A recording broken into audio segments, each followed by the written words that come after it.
हरे कृष्णा आप सभी दोस्तों का। और काफ़ी दिनों के बाद ये नया ब्लॉग विद्यालय से हम सब जा रहे थे शैक्षणिक परिभ्रमण पे।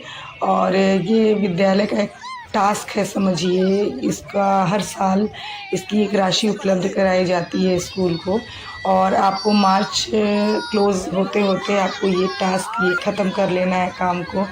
तो काफ़ी सारे बच्चे जा रहे हैं। और हमारे विद्यालय से चूँकि बिहार में वार्षिक परीक्षा विद्यालयों में 12 तारीख से शुरू होने वाली है, तो हम 10 तारीख को परिभ्रमण पे गए और सारे बच्चे इतने उत्साहित थे जाने के लिए।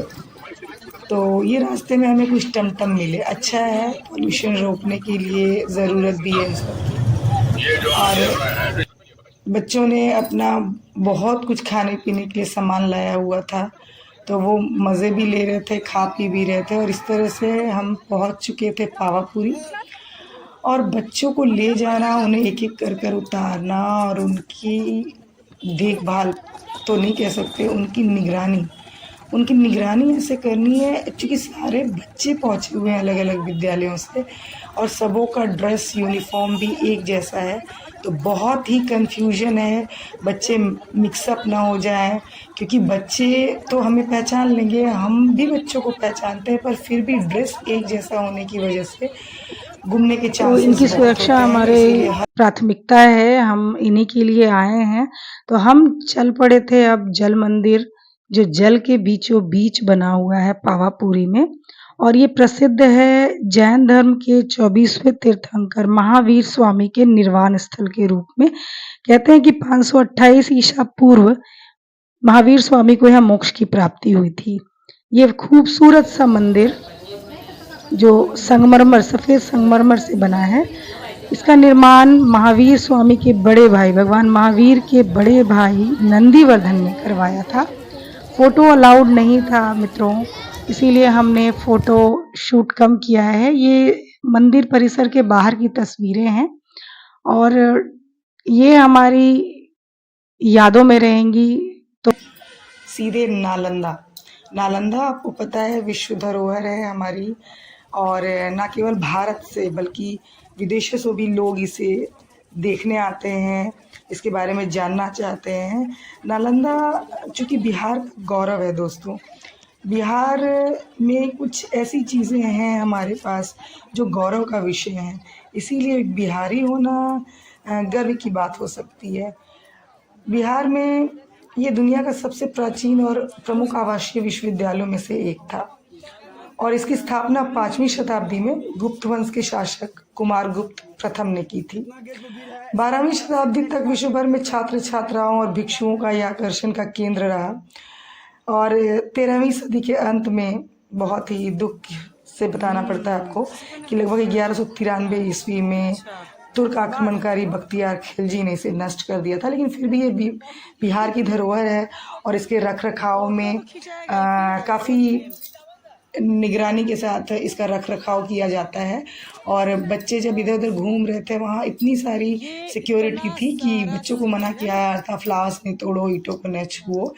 और पिक्चर्स तो हमने यहाँ क्लिक की, पावापुरी में तो हम नहीं क्लिक कर पाए थे। इसकी दीवारें आप देखें इतनी मोटी हैं, मुझे आश्चर्य होता है उस समय की ये दीवारें, ये घर बनाते हैं हम, कितना कमज़ोर हो जाता है। और उस समय की आप ये जो बनावट है, ये जो निर्माण है, ये देखो, ये जो तस्वीर है ना, ये हम किताबों में देखते थे, एकदम नेचुरल अपनी आंखों से देखना।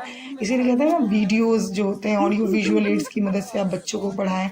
और अगर आप बच्चों को परिभ्रमण पे लाए हैं, तो जब ये यहाँ पे घूम लेंगे तो मुझे नहीं लगता है कि ये कभी भूल पाएंगे इन तस्वीरों को। जैसे ही वो क्लिक करेगा, डिस्प्ले करेगा, किसका वो तुरंत बता देंगे कि ये नालंदा की तस्वीरें हैं। भारत सरकार ने नालंदा को एक अंतर्राष्ट्रीय विश्वविद्यालय लॉक कर दिया है ना। घोषित किया है, जो 2014 से शुरू किया गया है। यहाँ एक आधुनिक नेट ज़ीरो पर्यावरण के अनुकूल जिसे कहेंगे परिसर है, जो प्राचीन ज्ञान और आधुनिक शिक्षा का एक संगम है। और ये सबसे बड़ी बात मैं बता दूं, ये यूनेस्को की विश्व धरोहर सूची में भी शामिल है। तो है ना बिहार के लिए ये गौरव की बात। तो इस बार के शैक्षिक परिभ्रमण पे नालंदा आप देख सकते हैं ईंटें इसकी कितनी सारी निकल चुकी हैं। सिक्योरिटी इतनी है, बच्चों को मना किया निकल जाता रहा है है मैडम। लेकिन चूंकि बच्चे हैं तो उनके साथ हमें रहना पड़ता है कि कुछ नुकसान न पहुंचाएं। ऐतिहासिक स्थल है हमारा, तो उनको हम ये भी बताते जा रहे थे। बाकी तो सारी चीज़ें उन्होंने किताबें में पढ़ी और हमने कहा कि आप गूगल पे भी सर्च कर सकते हैं। और आगे आप देखेंगे कि गूगल सर्च के लिए QR कोड्स लगाए हुए हैं वहाँ पे। अगर आपको उसकी जानकारी नहीं है तो ये लड़कियाँ कुछ हमारे साथ कुछ वीडियोज़ भी उन्होंने शूट किए और ये मैं खुद शूट कर रही थी। कभी भी मैं कहीं जाती हूँ इस जैसी जगहों पे तो मुझे लगता है जितना ज़्यादा मैं शूट कर सकूं, पर आपके साथ बच्चे भी होते हैं, उनकी जिम्मेदारी और होती है तो शूट जितना हो सकता है हो पाता है और जो नहीं हो पाए बाकी तो आपको सारा चीज़ मौजूद है कि गूगल पे। चलो दम बढ़ते जाओ बढ़ते जाओ, आप एंजॉय करिए। हम लोग बढ़ रहे थे जो अंदर क्लासेस बताते भी जाइए सबको हम लोग कहाँ घुस रहे हैं बताइए। नालंदा यूनिवर्सिटी हम बनाते हैं ना, आप केवल इस पे जानकारी देते जाइए।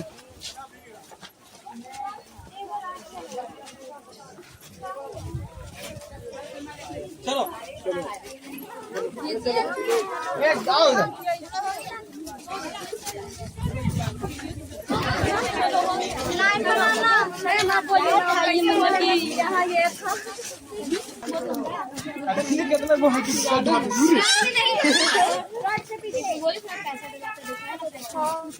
चलो हो गया।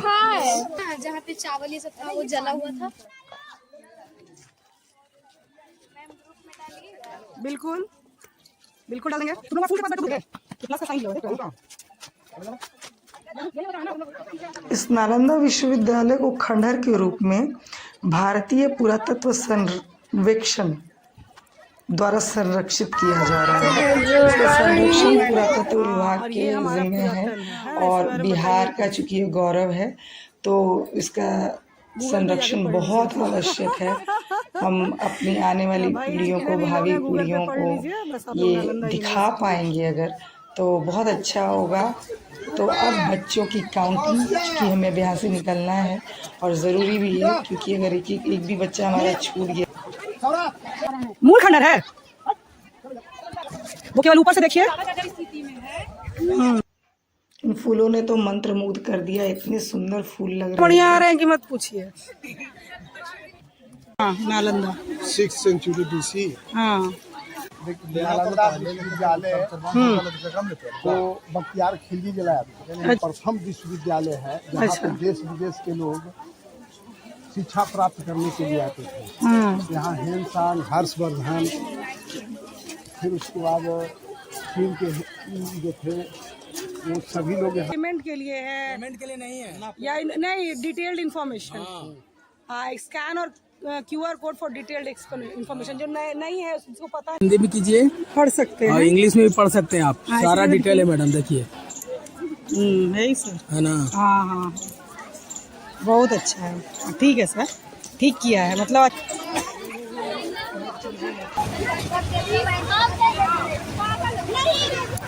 इधर कोई खाया है पूरी दुनिया फिर भी खा रहा है, फिर मोबाइल लगा के सुन रहा है। किधर गया दूरबीन वाला लड़का? लगाओ जी चश्मा लगाओ, लगाओ चश्मा लगाओ। वाह हाँ इन लोग के पास क्या है? चलाओ दूरबीन लगाओ। पंखा का हवा नहीं लग रहा बाबू, नहीं अच्छा तुम लोगों ने खरीदना है। अभी जो लड़का गया ये देखिए चश्मा ला के, ये है राम जी भी चश्मा लगाने लगे आज के है ना। वाह गौशिया मुस्कान, वाह इसमें क्या है? क्या खरीदी दिखाओ, किसके लिए? दिखाओ ये क्या है? मूर्ति है, दिखाओ दिखाओ क्या का मूर्ति है? देख रहे हैं मुंह में बांध दिया है, देखिए ना। तो भाई हम पहुंच चुके हैं राजगीर और राजगीर पहुंचने के बाद हमारा काम है बच्चों की गिनती करने के बाद सीधे कितना नीचे हम लोग शांति स्तूप पर चढ़ाई ना सीढ़ियों के माध्यम से रोपवे। हम पूरी तरह से थक कर चूर हो गए थे मित्रों, और ऊपर चढ़ने के बाद ये रिलीफ हुआ कि चलिए कम से कम 5 बजने के पहले हम ऊपर थे और विश्व शांति स्तूप जो है उसे हम देख सके अपनी आँखों से। और ये मेरा पहला परिभ्रमण था, और जो हमारे टीचर्स थे वो पहले भी आ चुके थे। सफ़ेद संगमरमर पे जिसमें 4 गौतम बुद्ध की प्रतिमाएँ सोने की लगी हुई हैं, और बहुत ही खूबसूरत। और तुरंत उतरना थकावट से परिपूर्ण था, लेकिन चढ़ना जितना मुश्किल था उतरना नहीं। तो हम वापस लौट रहे हैं और कोशिश रहेगी कि फिर अगली बार आएँ बच्चों को लेकर। आइए हम लौट। चलिए, जब बच्चे खुश हैं तो हम भी खुश हैं, और इस तरह के परिभ्रमण होते रहेंगे साल दर साल। आप लोग के लिए कुछ इस तरह के ब्लॉग्स लाती रहूँगी। तब तक अपना और अपनों का ख्याल रखिए। Take care, bye bye.